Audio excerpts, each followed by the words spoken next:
Hi friends, welcome back to Dating My Budget. My name is Nita. I'm on a journey to becoming a financial warrior. That means staying in the fight to stay debt free, giving myself financial options with the help of zero-based budgeting, the cash envelope system, and savings challenges. And today we're talking all things sinking funds. If you're new and you want to get started, I got you. Perhaps you're tired of robbing Peter to pay Paul. Are you tired of calling Tyrone? He's screening calls these days.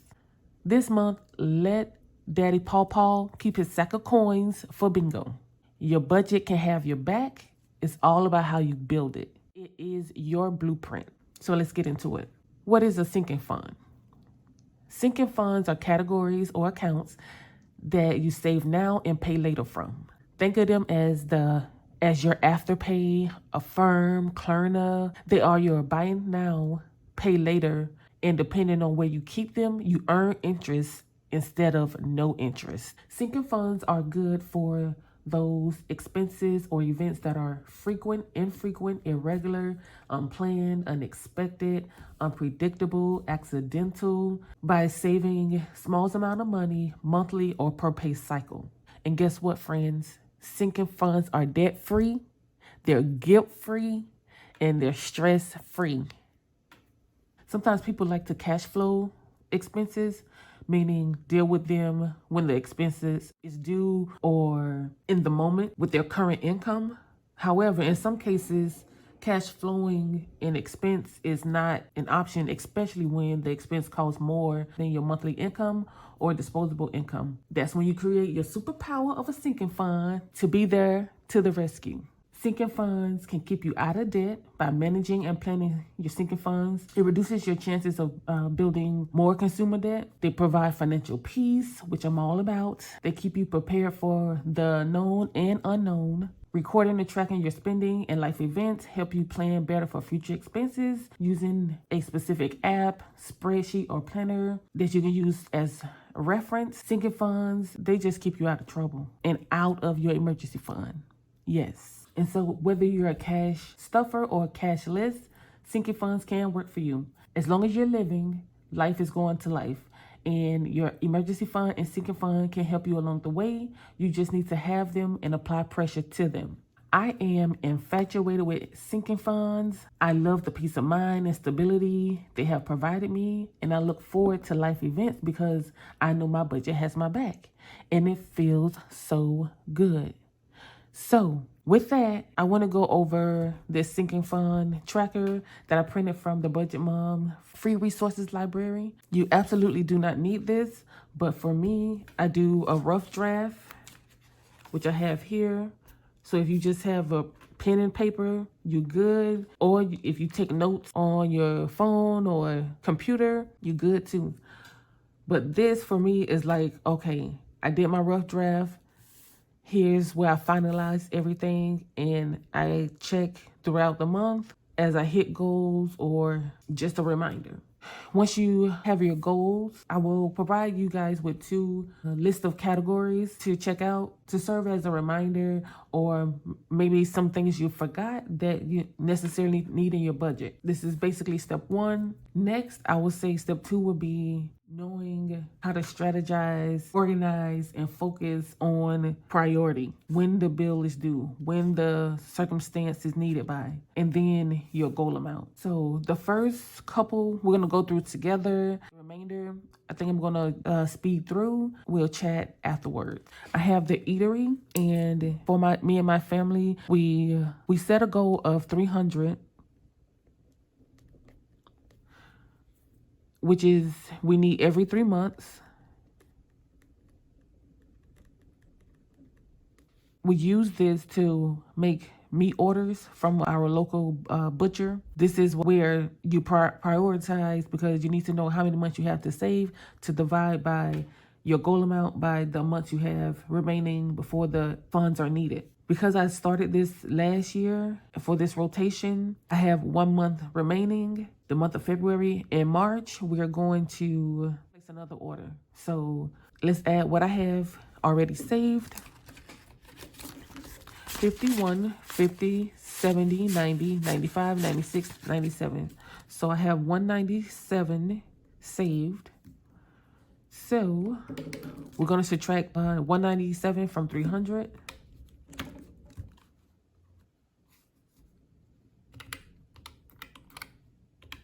That leaves me with 103.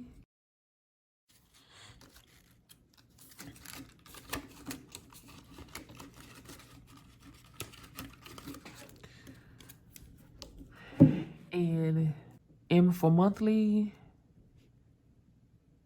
bi-weekly, and weekly. So I know I need 103. I have to say 103 in February, or because I am paid bi-weekly, and that's how the frequency in which I stuff. So 103 divided by 2 is 52, pretty much 51.5.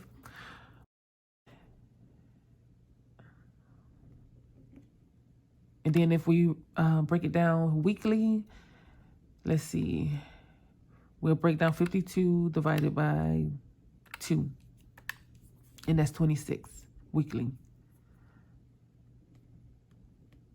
But for me, I do not stuff weekly, so that wouldn't apply. But however, if you are, then yeah, you just divide your, let's go back, divide the amount you need to save, divide it by 4, and you'll get roughly 26, round it up. And I have the eatery too, because once this finish, I have a new goal amount, which is 310. And the same thing here, every 3 months. And then I have 3 months to save. And already saved, I'll have 0 because we'll spend, we may have, lately we've been spending under 300. So this may change. However, I don't think I'm going to count that. I'll just let it serve as a buffer. If there's a remaining amount left to save is going to be 310. So 310 divided by 3. Oops, I just realized this is incorrect. My goal number is 330.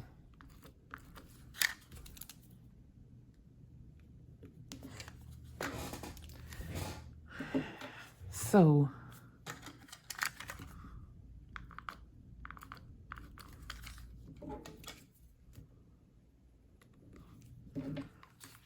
we have 330. 330 divided by 3 months. That's 110. So monthly, I need to say 110 and divide that by 2. Per paycheck is 55.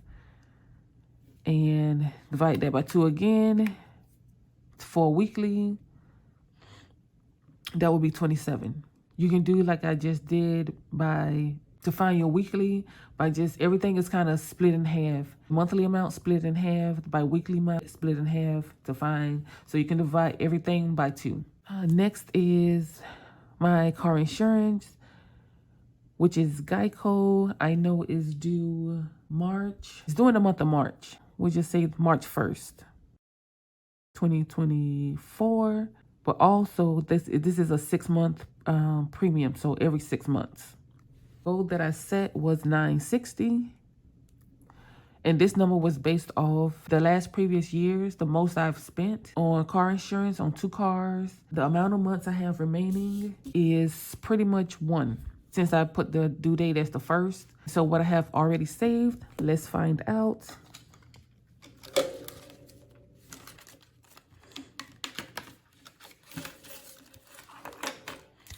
So we have 50, 1, 20, 40, 50, 60. So 160. And I know that I have 160 in cash. And then I can go here to my tracker, because the money that I saved up last year for the past 5 months, I deposited into the bank. And that was $1,060 that I put to the bank. So 1,060 plus the cash, we are over the goal amount. So we're at 1220. amount left to save, 0. And since I've met my goal, I just put a check here. And the reason for this is because I'm trying to get a year ahead. So I wrote this line here so I can fill it out. Once I pay the next 6-month premium, I'm going to get a quote to find out how much it will be on a yearly basis, because I'll be saving some money. And if it's this amount or less, I'll probably go ahead and just pay for annual coverage and start saving from that annual amount. And I always like to include some type of buffer. I'll figure out what that number is and save accordingly to that. I'm hoping that this will be enough, because last 6-month premium, I paid like 7 something and they refunded me almost 40 or 50 bucks. So it ended up being 6 something. And then I can just start saving all year for next year, March. Next is travel and vacay. We have a trip coming up in the summer. I like to be prepared by the 1st. So we're going to say 6/1/24. And I have a goal amount of 800. And, ooh, why am I writing it right here? I skipped the whole entire 800.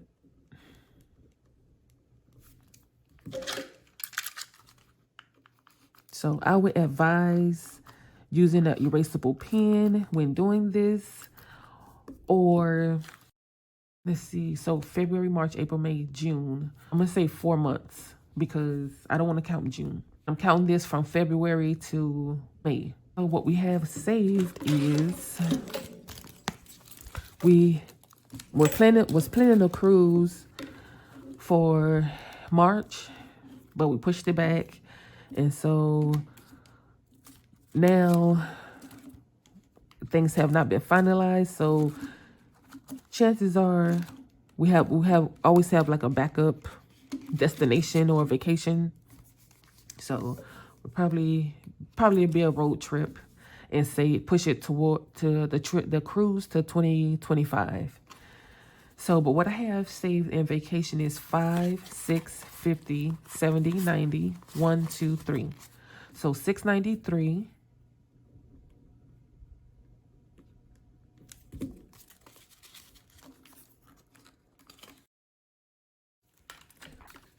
So 800 minus 693 leaves me with 107 to save. Now, here's where my alarm going off to let me know it's time to go out for a run. But I rearranged my day. I'm taking my run later.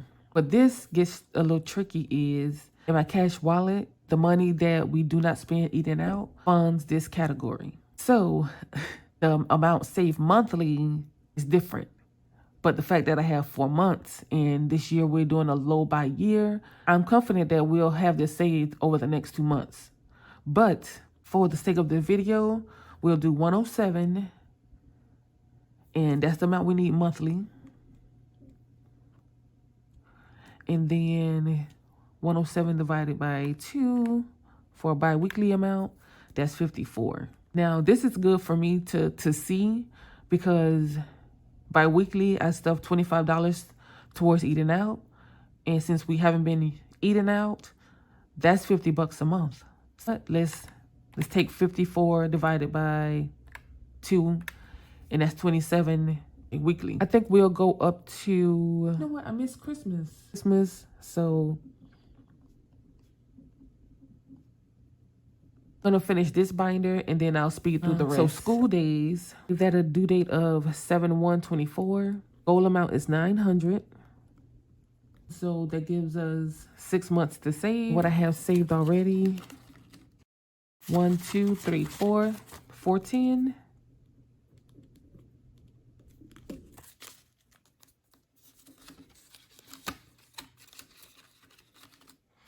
So 900 from 14, or 14 from 900, leaves me with 490 to save. 490 divided by 6, 82 monthly. So let's do 82 divided by 2, that's 41. And 41 divided by 2 is 21. I'm using my tracker here. Each icon is worth 40 bucks. Bi-weekly, I need to save 41. I'm not worried about the $1. All of these categories would get an extra stuffing from my magic month. During my magic months, that third paycheck, I like to round everything, every category to the nearest 10 or 100. I am going to give it extra. So, and this just let me know, shows me that my target, though I'm not getting the target number, I'm still close and no worries. This is the absolute minimum you need to your goal by your due date. Next, we have holidays, and the goal here is 200. Really, the due date is December 31st. And holidays I use for holiday travel, holiday food, holiday anything for the holidays that's not Christmas. Not necessarily gifts. Like Mother's Day, I take that out of birthday gift celebrations. So what we have in holidays is 1, 20, 30, 1, 20, 40, 50, 60, 5, 70, 1, 2, 3, 4. So 174.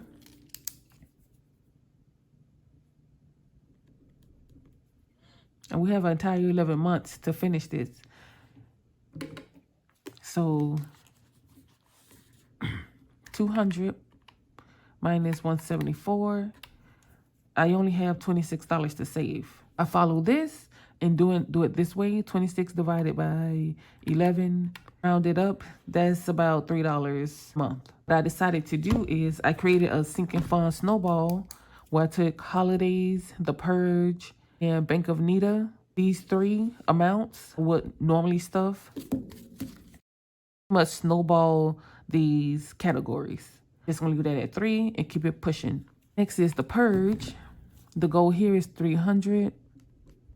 End of the year is the goal. 11 months. I have saved in another binder.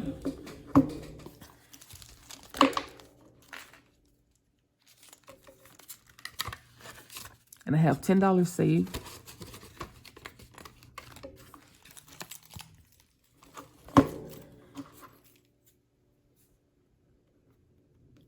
So what's remaining to save is $290. 9 divided by 11, that's $27. 7 per month. Then 27, that's 14 or $7 weekly. So here's I wrote here snowball 31 because this is my reminder that I'm snowballing this at $31. I'm gonna do the calculation with Christmas. And then I'll speed through the rest. Due date for Christmas, I'll go with October 1st. Usually by the end of October, I'm done Christmas shopping. So that's 8 months. The goal for Christmas is 900. So what we have saved is 1, 2, 53, 20, 40, 50, 55, 60.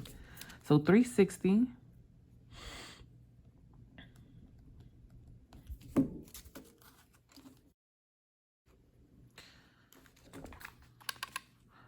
$900 minus 360 is 540 remaining.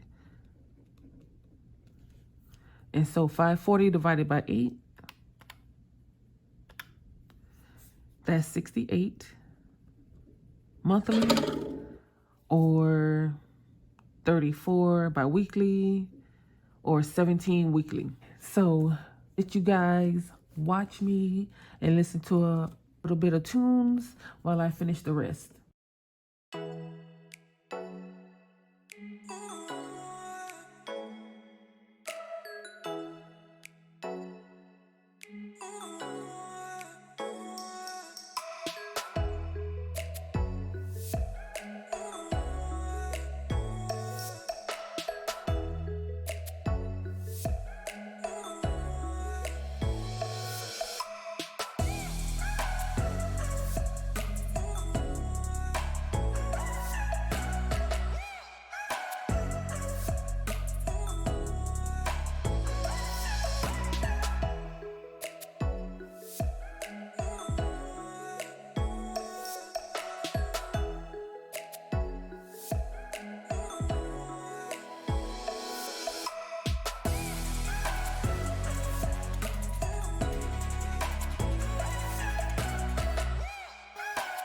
Hey guys, I am back. Everything is completed now. One thing I wanted to mention to you guys is like for my birthdays gift celebrations, annually I want to save $500, but is ongoing because every year, no matter what, once I meet the goal, never really be at 500 because it's a constant sinking fund that I spend from.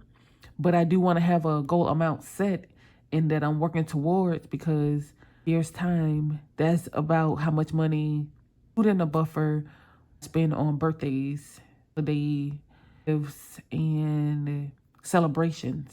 Already saved. What's in here is not going to reflect this year. So what I have saved is 150, 70, 90, 95, 96, 97, 98, 99. $199. So I can put that here so I know when I created this tracker, that's how much I had.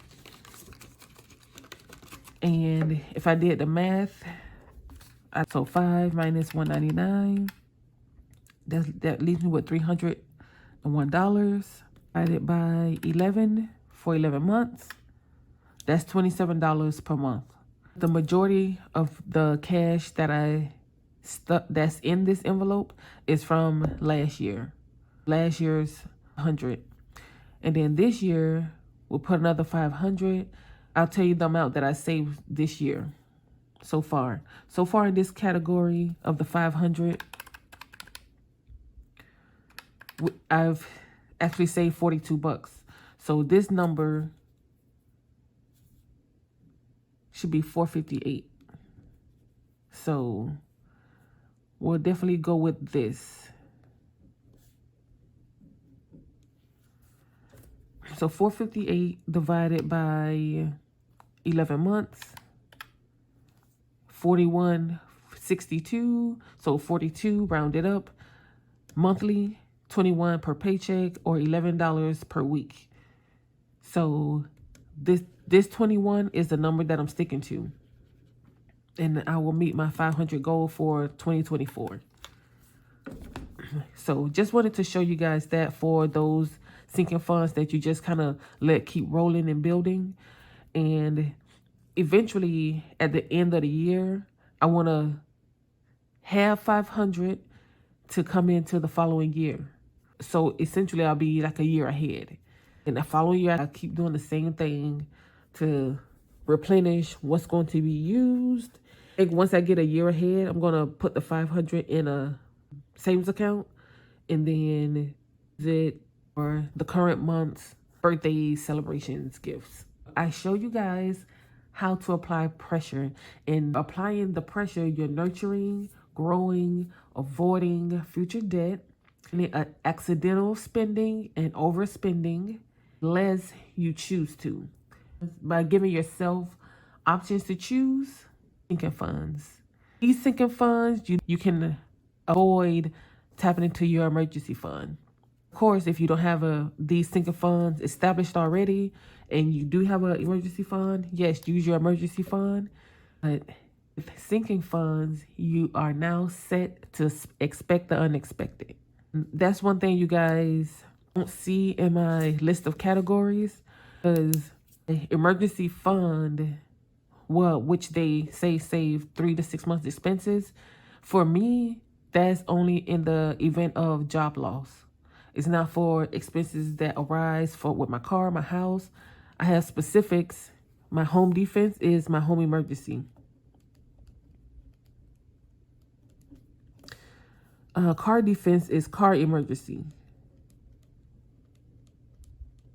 And then my rainy day, it's pretty much a general emergency fund.